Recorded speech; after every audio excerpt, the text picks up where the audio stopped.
Well, Ambassador Brownback, Your Excellencies, and to all of those who have struggled under religious persecution, you honor us by your presence all. Welcome. Welcome to the second ministerial to advance religious freedom, and welcome to the largest human rights ministerial ever held at the United States State Department.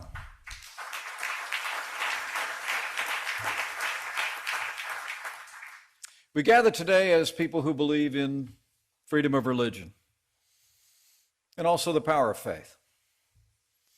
As Vice President of the United States, I stand for the freedom of religion that animated the American founding and is enshrined in our Bill of Rights.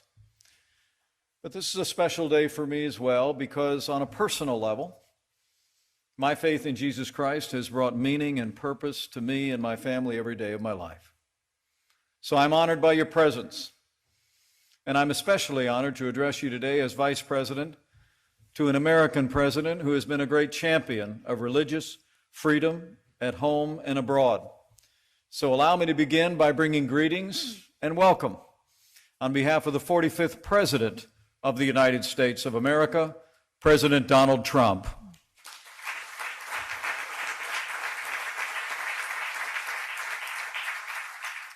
Since the earliest days of our nation, America has stood for religious freedom. Our first settlers left their homes and all they knew for the chance to, as they said, begin the world all over again. They carved protections for religious liberty into the founding charters of our nation and our very earliest laws. And after our independence was won, the crafters of America's Constitution enshrined religious liberty as the first of our American freedoms. Our Declaration of Independence proclaims that our precious liberties are not the gift of government, but rather they're the unalienable rights endowed by our Creator. Americans believe that people should live by the dictates of their conscience, not the diktats of government.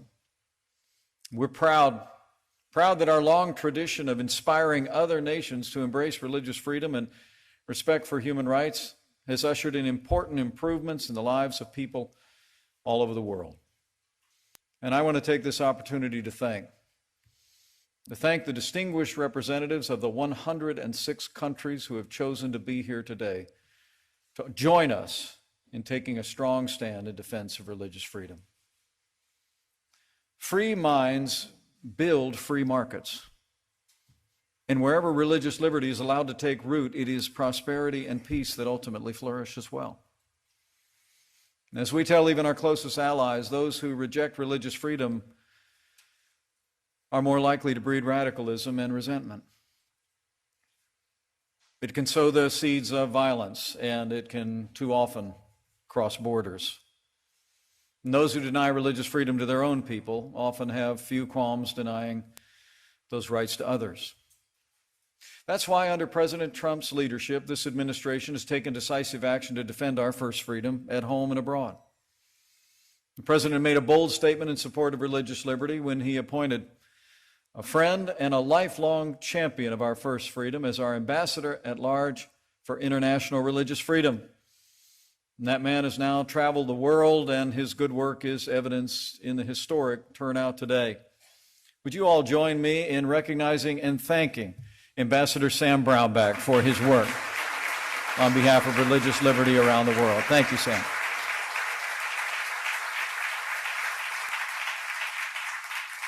And earlier this year, our administration built on that progress by appointing Elan Carr as a special envoy for monitoring and combating anti-Semitism. And earlier today, as you all heard, Secretary of State Mike Pompeo announced a new initiative to create a forum for dialogue about religious liberty around the world, and we look forward to working with each of you in the newly instituted International Religious Freedom Alliance. And with this renewed focus on religious liberty, we've stood with those who are oppressed for their religious beliefs around the world since the first days of this administration. 3 years ago, an American pastor was arrested in Turkey and imprisoned for the alleged crime of dividing and separating the nation simply by spreading the gospel of Jesus Christ. In one meeting after another with President Erdogan, I saw President Trump demand the release of this good man of faith. Through 2 years of imprisonment, we stood strong. And in October of last year, through the president's efforts and by God's great kindness, Pastor Andrew Brunson came home.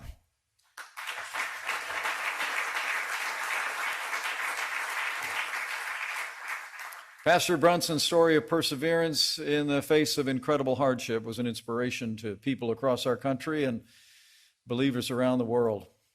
And we express our admiration to him from the bottom of our hearts, being an example of faith that is like gold tested in fire.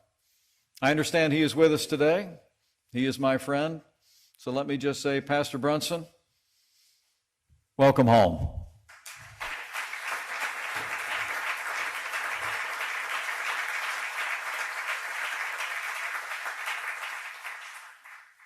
It is good to be back with you for the second year in a row. Last year, it was my great honor to address the first ministerial, where I announced 2 initiatives that I'm proud to report have made great progress. We announced a new initiative to ensure that religious freedom and religious pluralism would prosper across the Middle East, the Genocide Recovery and Persecution Response Program. And to date, I'm proud to report the United States has provided more than $340 million in aid to faith and ethnic minority communities persecuted by ISIS in Iraq and throughout the region. Second, at that ministerial, we announced a new initiative to support those who fight for religious freedom and those who suffer from religious persecution, the International Religious Freedom Fund. And since then, we've received nearly $5 million in pledges with donors from several countries well represented here. With your support, we've provided more than 435 rapid response grants to those persecuted because of their beliefs, helping more than 1,800 people directly as well as their families and fellow believers. For example, in Sri Lanka, we've given much needed assistance to the victims of the Easter Sunday attacks. And as I said last year, America is proud to lead this program, but we ask all the nations gathered here and around the world to join us in this important fund. Together, we will champion the cause of liberty as never before. And I believe that our combined leadership will make a difference for religious liberty for generations to come. So we've made progress, but we still have much work to do. For as we gather here today, a stunning 83% of the world's population live in nations where religious freedom is threatened or even banned. The victims of religious persecution face economic sanctions. They're often arrested and imprisoned. They're the target of mob violence and state-sanctioned terror. And all too often, those whose beliefs run counter to their rulers face not just persecution, but death. The list of religious freedom violators is long. Their oppressions span the globe. Here in our hemisphere, in Nicaragua, Daniel Ortega and his vice president and wife, Rosario Murillo, continue their assault on faith and human rights. Their regime violently suppresses dissent, assaults opponents, and condones thugs who repress and intimidate Catholic Church leaders for defending democracy and religious freedom. In Venezuela, the dictator Nicolas Maduro is using his so-called anti-hate laws to prosecute Catholic clergy who speak out against his brutal regime that has impoverished millions in this once prosperous country. Jewish community leaders report that media associated with the Maduro regime often cast coverage of Israel in anti-Semitic tones and trivialize or even deny the Holocaust. Nicolas Maduro has brought nothing but misery to the people of Venezuela. Nicolas Maduro is a dictator with no legitimate claim to power, and Nicolas Maduro must go.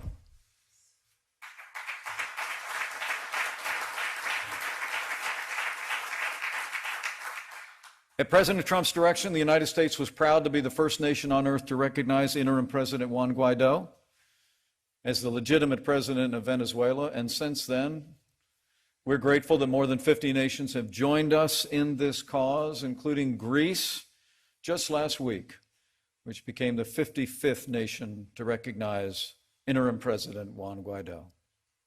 So we're standing strong for free and democratic Venezuela. We're also calling out the persecution of religious minorities in the greatest state sponsor of terrorism in the world, the Islamic Republic of Iran. The Iranian people enjoy few, if any, freedoms, least of all the freedom of religion. Christians, Jews, Sunnis, Baha'is, and other religious minorities are denied the most basic rights enjoyed by the Shia majority. And believers are routinely fined, flogged, and arrested in Iran. Like a story of a courageous Christian pastor whose daughter is here with us today. In 2009, Iranian authorities shut down Pastor Victor Bet Tamraz's church. But instead of fleeing the country, he continued to share the good news. In 2017, the Iranian government sentenced him to 10 years in prison. And in 2018, they sentenced his wife to 5 years, and later charged their couple's son to 4 months in prison for spreading Christian propaganda. Pastor Bet Tamraz and his family are an inspiration to freedom-loving people the world over. And we couldn't be more honored to have his daughter, Tabrina, here with us today. Please join me in recognizing Tabrina Bet Tamraz.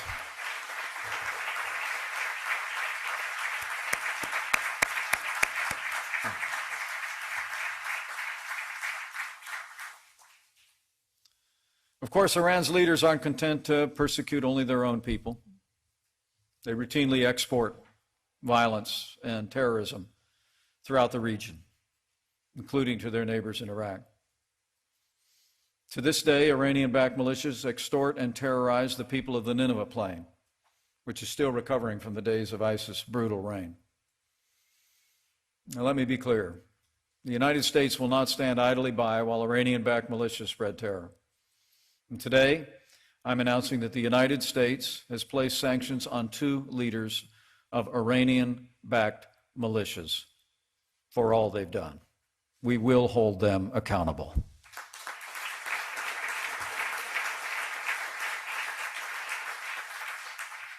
But the people of the United States of America have a message to the long-suffering people of Iran. Even as we stand strong against the leaders in Tehran, know that we are with you. We pray for you.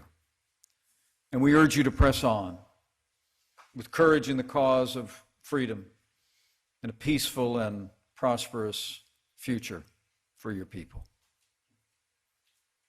So we're standing up to the regime in Tehran. We're also standing up for the persecuted Rohingya people in Burma. While that conflict has fallen along ethnic lines, we cannot ignore the rise of militant Buddhism against Muslim and Christian minorities that's taken place. A brutal campaign of ethnic cleansing against the Rohingya has forced more than 700,000 to flee across the border to Bangladesh. And though the United States has repeatedly urged the Burmese government to hold accountable all those responsible, the government has continued to imprison and harass innocent men and women. Like a young Rohingya woman who's here with us today. When she was just 18 years old, she was thrown in jail for the simple crime of being the daughter of a political activist who dared to challenge the old military regime. For 7 years, she and her family endured deplorable conditions, but they never lost faith in the freedom that was their birthright. Eventually, she was released, and since then, she's gone on to earn a law degree and a master's of laws from the University of California, Berkeley. Now she's a leading advocate of empowering women and girls all over the world. She's an inspiring woman, and we're honored to have her with us today. Join me in recognizing Wei Wei Nu. Thank you for your example and your leadership.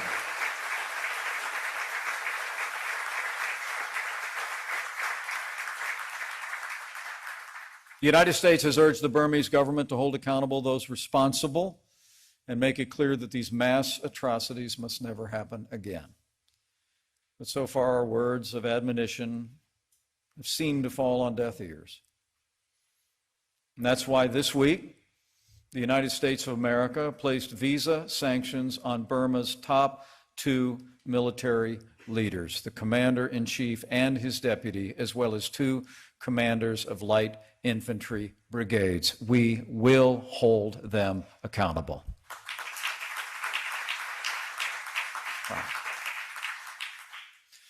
So we're standing up to the malign regime in Iran and pressing for accountability in Burma. But the United States has also spoken out against religious persecution in the People's Republic of China, and we do so again today. China's oppression of Tibetan Buddhists goes back decades. As part of its efforts to oppress Tibetan Buddhism back in 1995, Chinese authorities captured the legitimate Panchen Lama, then just a 6-year-old boy, and neither he nor his family have been heard from in the 24 years since. In Xinjiang, the Communist Party has imprisoned more than 1 million Chinese Muslims, including Uyghurs, in internment camps, where they endure round-the-clock brainwashing. Survivors of the camps have described their experiences as a deliberate attempt by Beijing to strangle Uyghur culture and stamp out the Muslim faith. Religious persecution in China has also targeted the Christian faith. But in one of the greatest ironies in the history of Christianity, in today's communist China, we actually see the fastest growth in the Christian faith that we have ever seen anywhere on earth in the last 2,000 years. Just 70 years ago, when the Communist Party took power, there were fewer than 500,000 Chinese Christians. Yet today, just 2 generations later, faith in Jesus Christ has reached as many as 130 million Chinese Christians. The truth is, faith is breaking out all across China, even in the streets of Hong Kong. As the pro-democracy activist Jimmy Lai told me earlier this month, when young people encounter police in the streets during protest marches that have drawn millions, he said those young people often sing songs of worship and praise. As he said, they sing Alleluia to the Lord. Chinese authorities may ban the sale of Christian Bibles, but that hasn't stopped China from publishing more Christian Bibles than any country on earth. Chinese authorities may ban the construction of Christian churches, but that hasn't prevented China from building more Christian churches than any other country in the world. China's experience is just more evidence of a time-worn truth. The pathway through persecution lies in the faith and resilience of the persecuted. Like that of a pastor of a large unregistered church in Guangzhou, China. On December 9th, 2015, Pastor Su Tianfu was placed under house arrest after Chinese law enforcement raided the Livingstone Church. Later, he and his fellow co-pastor were charged with a fine of up to $1 million for collecting illegal donations from their church parishioners. And just last year, he was sentenced to 1 year in prison. His courage in the face of such relentless persecution is an inspiration to freedom-loving people all over the world. And we're honored to have with us today his courageous wife, who's been with him every step of the way. So join me in recognizing Manping Ouyang. We are honored that you are with us today, and we are inspired by your faith.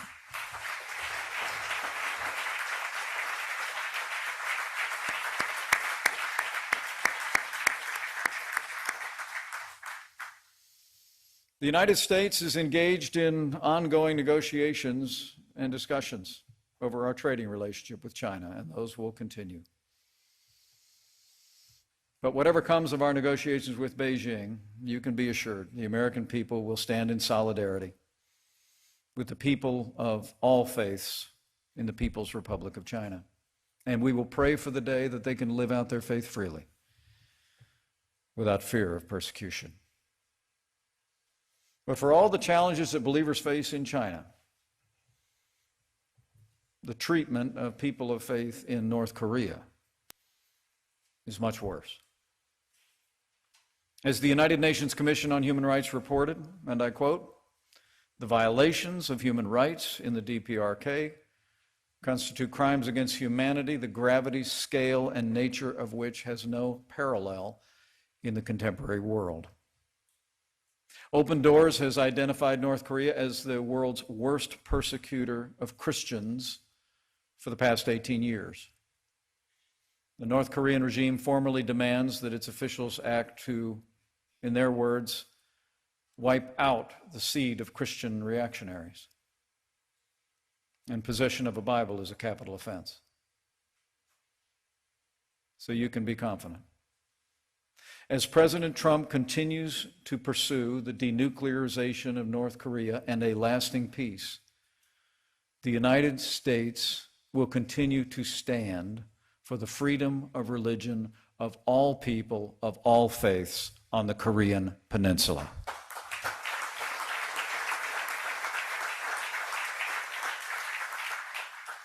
The United States stands with all victims of religious persecution. And the American people have them in our hearts and in our prayers. Whether it be North Korea, China, Burma, Iran, or all around the world.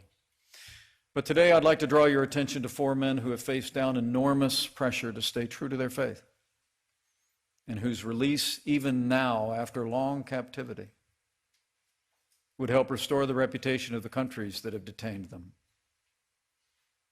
In Eritrea, the 90-year-old patriarch of the Orthodox Church, Abuna Antonius, continues an already 12-year-long house arrest because he refuses to excommunicate critics of the government in his church. In Mauritania, the blogger Mohammed Sheikh Moherti is still being held for criticizing the government's use of Islam to justify discrimination. In Pakistan, Professor Junaid Hafiz remains in solitary confinement on unsubstantiated charges of blasphemy. And in Saudi Arabia, blogger Raif Badawi is still in prison for the alleged crime of criticizing Islam through electronic means. All 4 of these men have stood in defense of religious liberty, the exercise of their faith, despite unimaginable pressure. And the American people stand with them. And so today, the United States of America calls upon the governments of Eritrea, Mauritania, Pakistan, and Saudi Arabia to respect the rights of conscience of these men and let these men go.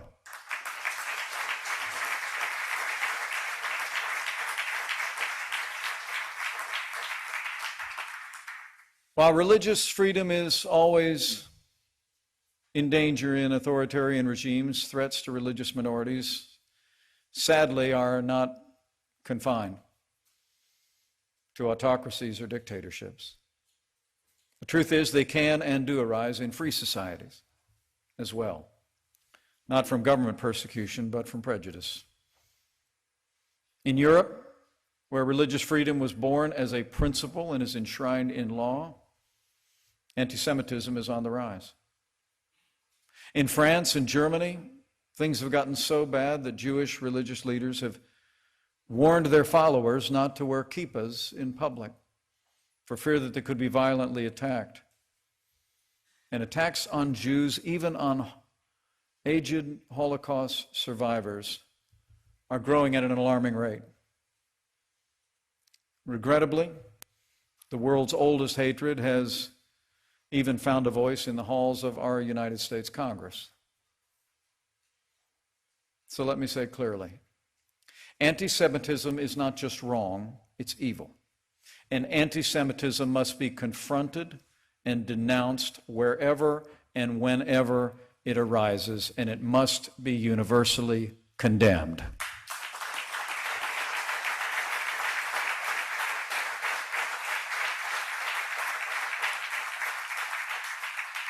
I met just this last week with Rabbi Yisrael Goldstein from Chabad of Poway, the California synagogue that was the scene of a tragic shooting in April of this year. He was still wearing the bandage from a wound that he suffered during the attack. His courage was incredible. And while I was there, I also met the hero who chased the assailant out of the synagogue. And meeting him only confirmed in me an old truth, that faith inspires heroes. That's why faith always triumphs.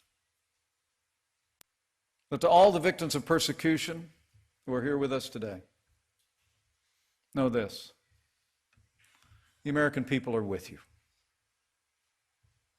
We are with you.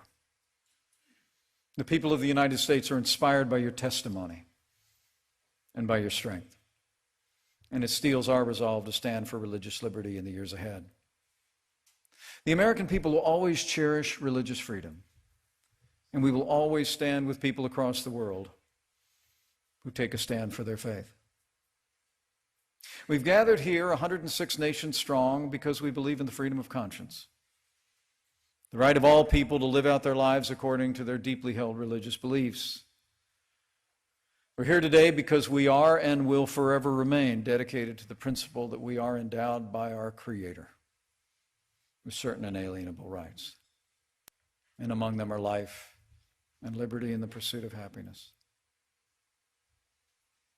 These are not the birthright of Americans. They're the birthright of the human race.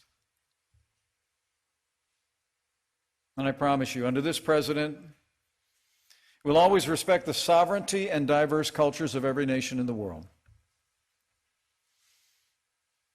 But as we do, America will continue to aspire to be that city on a hill that John Winthrop wrote about so long ago. We'll always continue to stand for the freedom to live, to work, and worship according to the dictates of your conscience. And freedom of religion will always be an American anthem. And so today, I thank you for being present here today. For the many nations represented here, and for your solidarity with us, and your determination in your nations to advance the cause of religious liberty. I'll leave here today with renewed confidence as I see all of you. And properly, I close with faith. Faith that we will make progress on behalf of religious liberty in the years ahead. You know, inscribed on the Liberty Bell, which was given to the United States of America by France shortly after we won our independence, are ancient words. It reads, "Proclaim liberty throughout all the land and unto all the inhabitants thereof." Americans and liberty-loving people throughout the world and throughout our history have done this. And I believe with all my heart that as each of us in all the nations represented here renews our commitment to proclaim liberty throughout all our lands, that all faiths and freedom itself will flourish. For where the Spirit of the Lord is, there's liberty.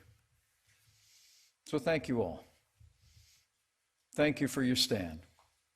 May God bless all who yearn for freedom and labor beneath persecution for their faith. May God bless all your nations. And may God continue to bless the United States of America. Thank you all.